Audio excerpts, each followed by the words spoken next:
After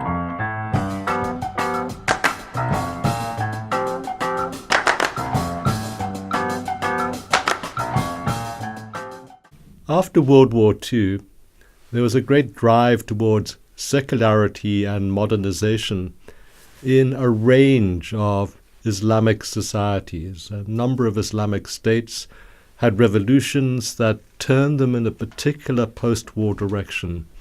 And in this post-war direction, the emphasis was on two key things. The first was modern development. In this sense, it meant catching up with the metropolitan Western world. And the second driving force behind all of this was the assumption that this would be best done by instituting secular states. It wasn't that religion was being done away with, but religion was made deliberately subordinate to the institutions of the state. Now, this was a very, very bold move. It was something that took place not only in Middle Eastern Islamic states, but in far-flung corners of the world, in Indonesia, for instance, underneath President Suharto. Certainly in the Middle East, what you had were the very, very radical revolutionary steps taken by the free officers underneath Colonel Nasser in Egypt, and you had the efforts of the Ba'ath Party in Syria and in Iraq to accomplish something of the same vision for the future.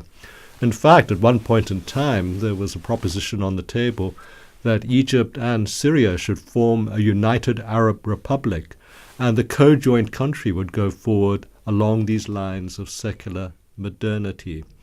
This was very, very bold, but it was not something which was new. Basically, what these countries were seeking to do was to emulate the original template established after the First World War in Turkey. But there, the Turkish vision for the future was driven not only by a desire for secular modernity, but also a desire to rescue something of a national project. Because in World War I, the Ottoman Empire had been defeated. It had been regarded by the Western Allies as a decadent power, and this was not true. Because what you had, for instance, in the writings of someone like Lawrence of Arabia, in his great book, Seven Pillars of Wisdom, where you had exploits conducted by Lawrence against the Ottoman army, you had accounts of every time that Lawrence and his Bedouin guerrillas blew up Turkish or Ottoman railway lines, communication and telegraph poles. The very next day, the Ottoman soldiers and engineers would be out repairing them. There was no question about a certain technological capacity. They fielded a modern army that, in fact, at great cost, but also at even greater cost to Allied troops at Gallipoli, had defeated Allied armies. But the idea of decadence was that the Ottoman governmental system was antiquated, that even if there were the artifacts of modernity and technology, the system of government could not continue to promote these in a dynamic way because it was looking towards the past. So the idea of decadence very, very much accompanied the picture of the Ottoman part of the world, which at one point in time had been a vast empire. The idea of defeating the Ottomans along with Germany, it had been a German ally, was also accompanied by the idea of reducing it so it could never be a threat again in the future. And so much of the territory that was occupied by the Ottoman Empire was taken away. They became colonial possessions, for instance, British, the French, but also parts of it went to Iraq, part of it went to what became known as the Transcaucasian states surrounding Russia, the Soviet Union. And what emerged after prolonged negotiation was a smaller Turkey. Now, the idea that once upon a time Turkey was larger, and once upon a time Turkey had greater geographical spread, and particularly given that many of the surrounding areas are Turkic in terms of their language affiliation, that has never left the Turkish imagination. But Ataturk, who launched a revolution after World War I, he was the leader of the so-called Young Turks. Young Turks, that's a phrase which has entered into our own usage in English language. People who are innovative, revolutionary, wanting to set up a new start.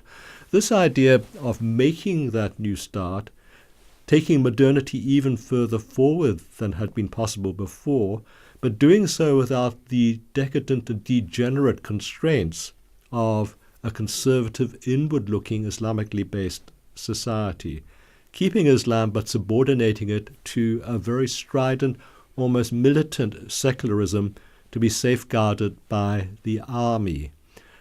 Younger officers, younger technocrats, this was the vision of Ataturk.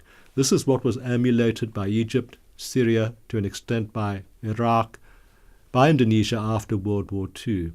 But the Turkish experiment was a very, very significant one. And it was one that the army in particular very jealously safeguarded as its constitutional mandate for many, many years into the future beyond Ataturk, right up to almost the present day.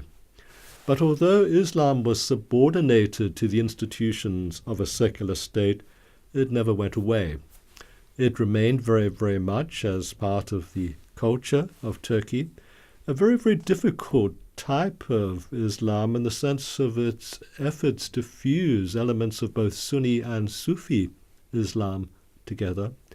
The reverence given to people who are essentially Sufi poets like Emre, for instance, people like the other great writers of that 13th century period who are charismatic in terms of the visions that they try to write about. The cultivation as a cultural artifact of the whirling dervishes, a group practice of transcendental linkage with God, very much a ceremonial Sufism which sat ill at ease with a strident, militant and text-based Islam, which is the hallmark of very strict Sunni belief. So this uneasy blend of Islam, all the same subordinated to the state, kept bubbling away underneath the surface.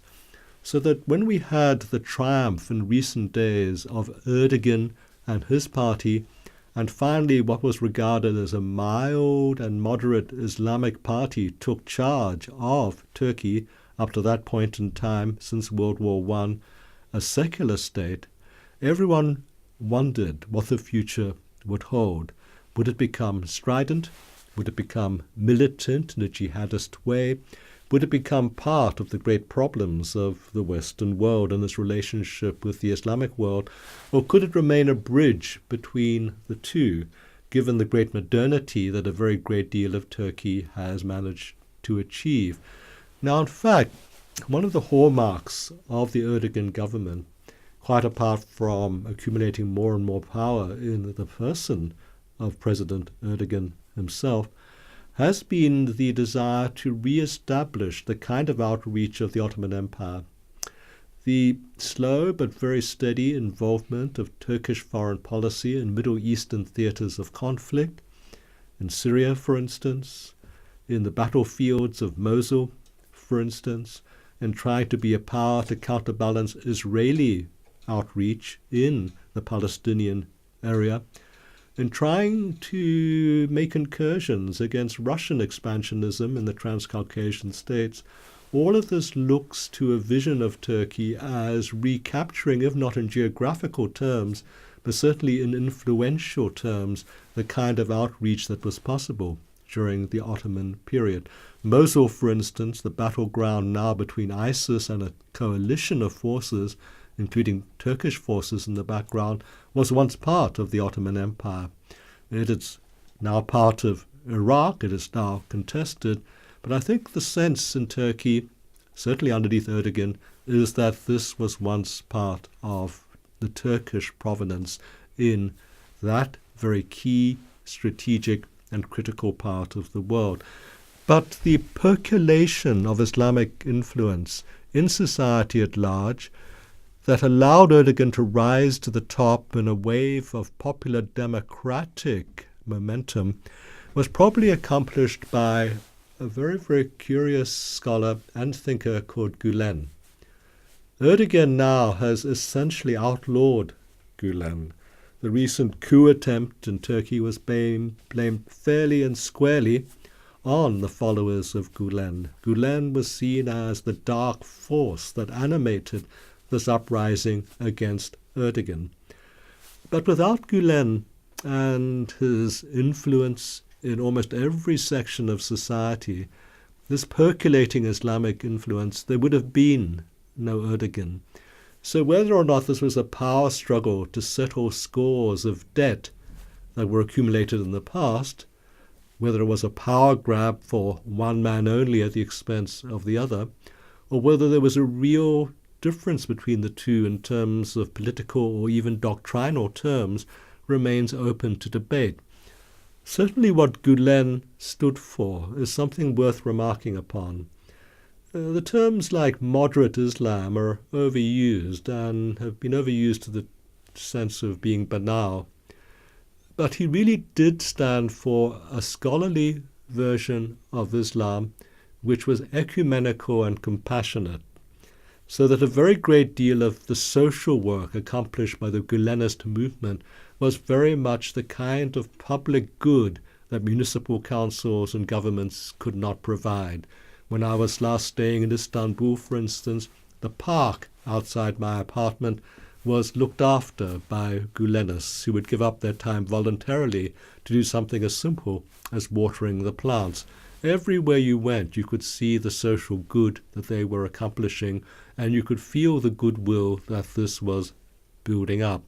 But the idea that Islam could be, in a scholarly and thoughtful way, a bridge between East and West, was something which was a hallmark of what Gulen stood for.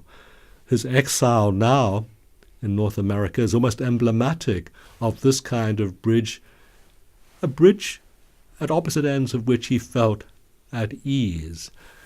His outlawing, his exile from Turkey, is a big risk for Erdogan. He may consolidate power in his own person and in the office of the president. It's not as if the president, like a king, wears no clothes, but the underpinning of all of this, the way he rose to power, is it going to be a case of the fact that the king has no underwear?